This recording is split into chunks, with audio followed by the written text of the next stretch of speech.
Good evening. Many people ask me, Dr. Ari, why are you so passionate about the practice of veterinary medicine in Kenya? I dare say, and I only have one answer. Veterinary medicine determines your future. Why do I say so? Every child depends on milk.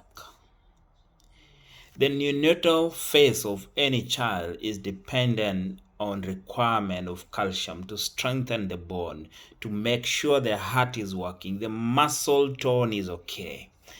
That means any poison around or through the milk, it not only interferes with the growth of that child, but interferes with the future of a person. And this is the whole reason why we come down to the issue of the veterinary practice in Kenya.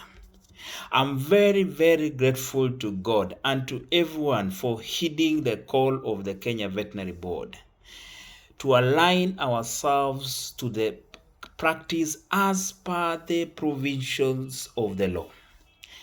May I take this point to say this, that we have managed to move the compliance levels of our professionals from around 20-something% to around 50-something%. That's not enough. It means there are still more than 50% of the professionals who are still operating without being licensed by the board. That's illegal. That is why the first phase of cleaning the veterinary practice in Kenya is to do with the register. And that is why in the next 3 months, from next week going forward, the board issued a recall of the registration certificates, not to punish anybody, but to make sure that everybody complies with the law. Every registered professional complies with the regulations and the laws governing the practice of veterinary medicine. Why is this so important to veterinary practice? It is important because we want to segregate those persons who have gone through school, those persons whom the board are licensed to practice, from those persons who are practicing illegally. This is a bone, or what I call the point of inflection. This is how we are going to break the yoke of lack of resources, lack of attention to this profession.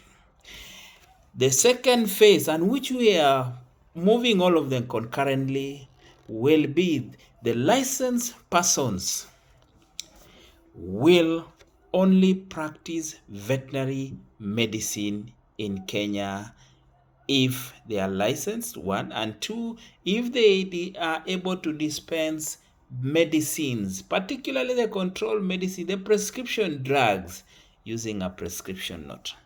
This will be the irreducible minimum of a professional. We are moving this so that we can cut the access of medicine from unqualified persons, so that we are able now to nib and such that the veterinary practice remains only the domain of a registered and licensed professional. So what does it mean? When your certificate is recalled, it will mean there will be no difference between you and a quack. So before you are declared a quack, kindly ensure the board has given room for compliance. The Kenya Veterinary Board has acted so magnanimously to give you time to comply. When the time of recall comes, and this is very crucial, if you are working in government or working in any formal employment, this is important for you. If you're working in the private sector for you, this is important for you. Ensure that you comply within this period. The moments we are moving to is not only to change the trajectory of the veterinary practice in Kenya, but to ensure that only the genuine practitioners practice veterinary medicine.